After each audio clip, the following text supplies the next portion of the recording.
እስኪ አንድ ቀን ዛሬ ቤታችሁ ቁጭ ብላችሁ እስኪ መብራታችሁን አጥፍታችሁ ቁጭ ብላችሁ ከራሳችሁ ጋር ምንድነው ከእግዚአብሔር እያራቀኝ ያለ እኔ በየቀኑ እያደረኩት ያለው መጥፎ ነገር ምንድነው? መተው እንዳለብኝ እያወቅኩ ግን የማደርገው ነገር ምንድነው?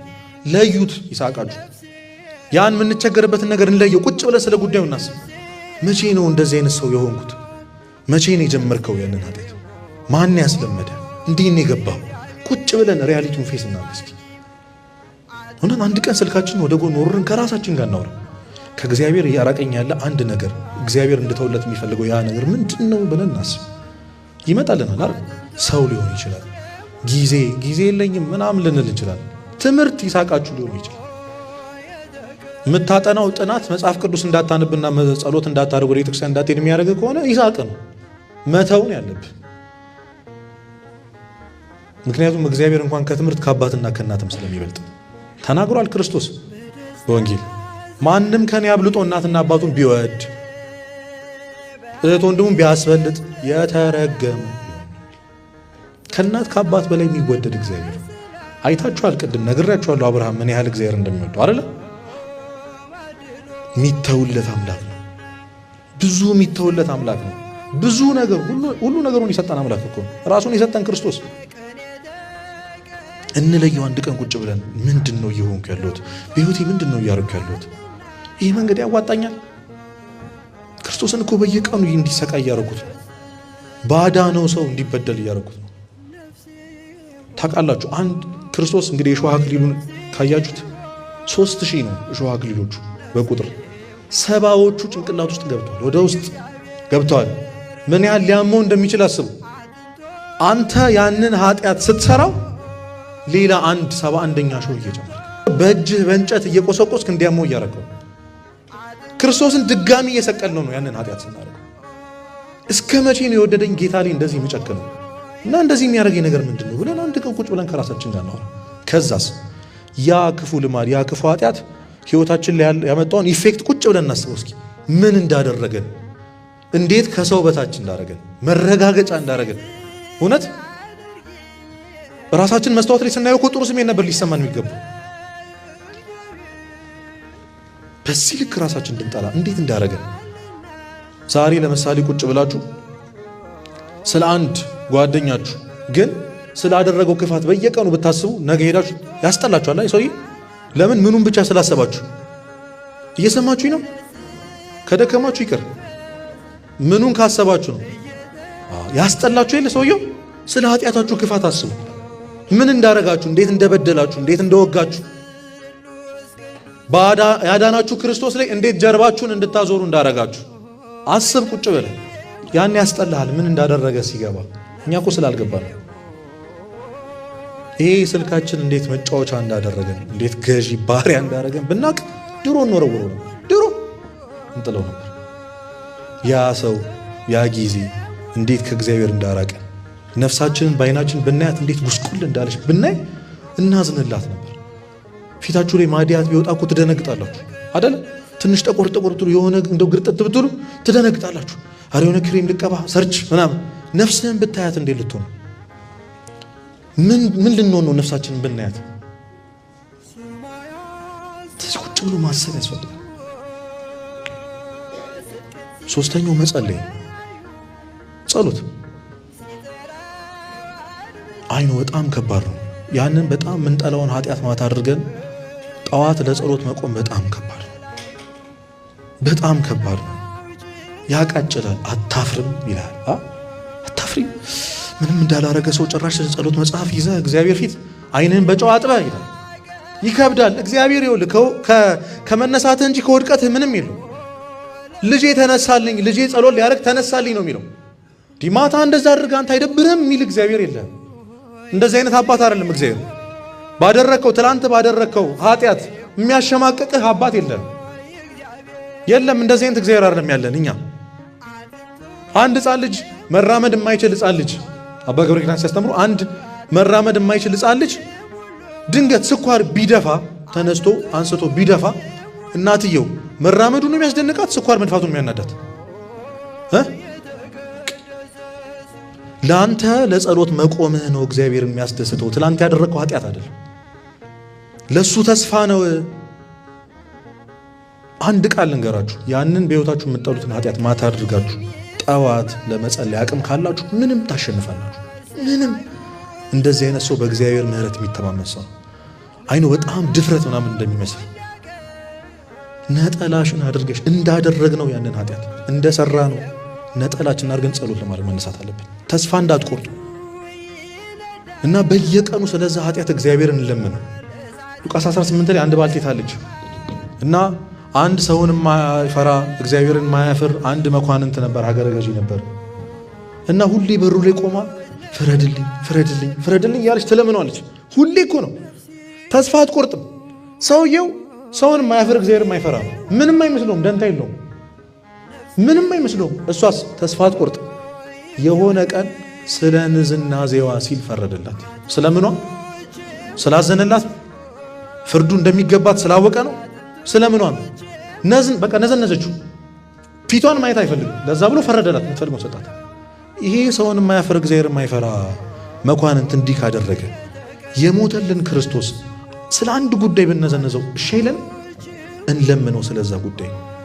ጌታ ሆይ ይህንን ኃጢአት ከሕይወቴ ነቅለህ አውጣልኝ። ልብ አንድ ቦታ ነው ያለው። እዛች አንድ ቦታ ላይ መቀመጥ የነበረብህ አንተ ነበርክ። ግን የነገሰው ይህ ኃጢአት ነው፣ ይሄ ሰው ነው፣ ይሄ አመል ነው፣ ይሄ ንግግር፣ ይሄ ስድቤ ነው እና ነቅለህ አውጣልኝ።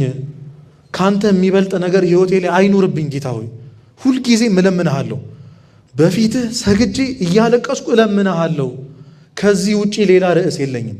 ምክንያቱም ይህ ይስሐቄ፣ ይህ ለአንተ ብዬ መሰዋት ያቃተኝ ነገር ሕይወቴ ላይ ገዝፎብኛል። ካንተ በላይ ላስበልጠው አልቻልኩም። ክርስቶስ ሆይ ካንተ ላስበልጠው አልቻልኩም። በእኔ የሚያምን ምንም ማድረግ ይቻላል ብለሃል። ጌታ ሆይ አምናሃለሁ፣ ይህን ኃጢአት ከሕይወቴ ነቅለህ አውጣልኝ ብላችሁ በየቀኑ እግዚአብሔር መለመን። ያቺ 12 ዓመት ሙሉ ደም ሲፈሳት የነበረው ሴት አስቡት። 12 ዓመት ኮንቲኒስሊ ደም ይፈሳት ነበር። ቀጥ ብሎ ቆመ። ይሄ የኃጢአት ደማችን የሚቆመው ምናልባት ከአንድ ቀን በኋላ ሊሆን ይችላል ለኛ፣ ምናልባት ደግሞ ከ20 ዓመት በኋላ ሊሆን ይችላል። ዋናው ምን መሆኑ ነው? መቆሙ ነው። ስለዚህ በየቀኑ እግዚአብሔርን ጠይቁት፣ አቁምልኝ ይሄን የኃጢአቴን ደም ብለን በየቀኑ ስፔሲፊካሊ ስለ ኃጢአቱ ስለዛ ስለምንቸገርበት ነገር እግዚአብሔርን በየጊዜው መጠየቅ። እግዚአብሔር ምን ያህል እንደምንፈልገው ሲያቅ፣ ምን ያህል ይሄ ነገር እንደጠላ ነው ሲያቅ፣ እሱ አንድ ቀን ከዚህ ኃጢአተኛ ነፃ የሚያወጣበት ቀን ይመጣል። ያንን ቀን ያቅርብልን። ሶስተኛውና ዋነኛው ነገር ተስፋ አለመቁረጥ ነው። ይህን እንግዲህ በጣም ብዙ ጊዜ ተነጋግረናል። አንድ ወደ አቡነ ሺኖዳ ይሄድና አባቴ እኔ ሰለቸኝ፣ ሁልጊዜ እነሳለሁ፣ ከዛ እወድቃለሁ፣ እነሳለሁ፣ እወድቃለሁ፣ ንስሐ ገባለሁ፣ አሁንም እወድቃለሁ፣ መረረኝ በቃ እና ይሄ የመጨረሻ በቃ ምክሬ ነው፣ እርሶን ለመቀበል የምመጣው የመጨረሻ ነው፣ በቃ መሮኛል አላቸው። ልጄ እኔ ምንም ምልህ ነገር የለም፣ ግን ቅድም የተናገርከትን አረፍተ ነገር ላስተካክልልህ አሉት። እሱ ምንድነው ሲል የነበረው? እነሳለሁ፣ ከዛስ? ልጄ አረፍተ ነገሩን ቀይረው፣ ቅደም ተከተሉን አሉት። ምን ሆነ? ከዛስ? እስኪ እወድቃለሁ በሉ፣ ሁላችሁም በሉ፣ ከዛስ? እኛ እያሰብን ያለነው ስንቴ እንደተነሳን አይደለም፣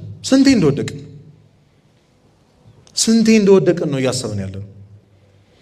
ስለዚህ በወድቅም እነሳለሁ በሉ። አሁን ንስሐ ለመግባት ምክንያት አድርገን እያቀረብን ያለውን ነገር ይህንን ነገሬን ሳልተው እንዴት ንስሐ ገባለሁ? ይህን ክፉ ልማዴን ሳልተው እንዴት ሥጋው ደግሞ እቀበላለሁ? ድጋሚ በወድቅስ ሲላችሁ ጭንቅላታችሁ ምን ትሉታላችሁ? በወድቅም እነሳለሁ በሉ። ይሄ ትልቅ የላይፍ ፕሪንሲፕል ነው። በወድቅም በሉ፣ ከዛስ? በቃ እነሳለሁ፣ ጠላቴ ደስ አይበልም። ስትወድቁ እነሳለሁ በሉ። የሚያነሳ እግዚአብሔር ከእናንተ ጋር ነው። ክርስቶስ ኃጢአተኞችን የሚጸየፍ ምናምን ጌታ እንዳይመስላችሁ ስንወድቅ የሚያፍርብን የሚሸማቀቅብን፣ አይ ይሄ መቼም ሰው አይሆንም ብሎ ተስፋ የሚቆርጥብን አባት የለንም። እንዳትረሱ። እግዚአብሔር ተስፋ ካልቆረጠባችሁ ምን ትፈልጋላችሁ? ስለዚህ በየቀኑ መነሳት፣ መውደቅ፣ መነሳት። እግዚአብሔር አንድ ቀን ተነስቼ እንድቀር ያደርገኛል።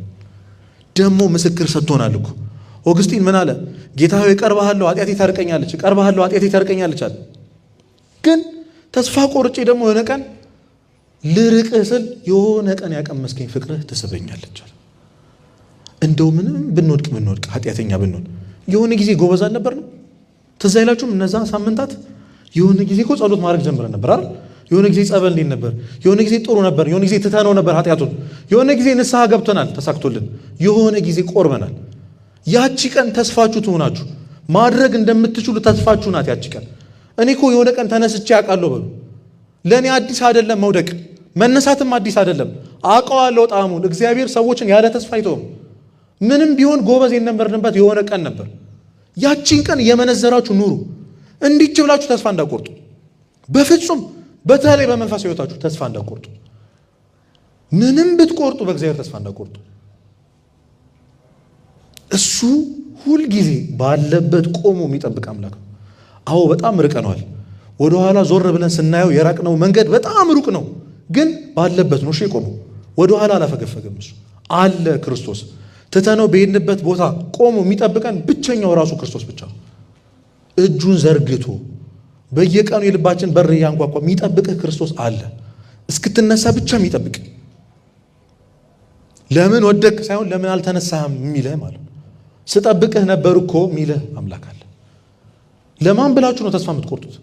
ለማን ብላችሁ? የፈጠረ የጎዳኸው የበደልከው ክርስቶስ እኮ ተስፋ አልቆረጠብህም። አንተ በድለኸው እሱ ተስፋ አልቆረጠብህም። ለምን ተስፋ ትቆርጣለህ? አንድ ቀን ሰው ሆናለሁ። እስኪ አንድ ቀን ሰው ሆናለሁ በሉ። ኧረ ከልባችሁ በሉ ባካችሁ። እንሆናለን። ያረገናል። ያርገን እና ተስፋ እንዳትቆርጡ። እዚህ ምድር ላይ ትልቁ ኃጢአት ምንድን ነው ካላችሁኝ፣ ተስፋ መቁረጥ፣ ራስን ማጥፋት ነው። ስርየት የሌለው ኃጢአት ምንድን ነው ካላችሁኝ፣ ራስን ማጥፋት ነው። መጽሐፈ ብርሃን ላይ ምን ይላል? እግዚአብሔር እያለቀሰ ይፈርዳል ይላል። እያዘነ የሚፈርድበት ነገር ኃጢአት ቢሆን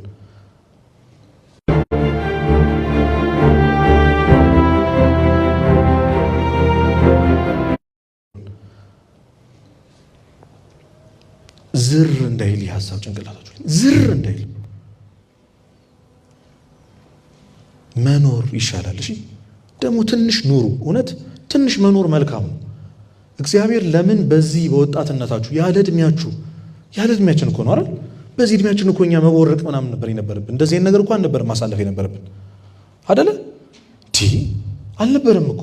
ግን ለምን እንደሆነ የሚያሳይበት ቀን ይመጣል። እሺ ዮሴፍ በወንድሞቹ መጠላቱ፣ መሸጡ፣ ጉድጓድ ውስጥ መሆኑ፣ ባሪያ መሆኑ፣ ከዛ መታሰሩ፣ በሐሰት መመስከሩ፣ እነዚህ ሁሉ ነገሮች ለንግስና ነበር። አንተ ለምን በዚህ በኩል እያሳለፈ እንደሆነ የምታውቀው መጨረሻ ላይ ነው። ጠብቀው እግዚአብሔር። እስኪ ጠብቀሃለሁ በሉ። ባለውበት ቆሜ በሉ። ምን እልሃለሁ? ጠብቁት እግዚአብሔር። አንድ ቀን እኛ ሲደክመን እኛ ተስፋ ትተነው በቃ ለእሱ ስንተወለት እሱ ያነሳናል።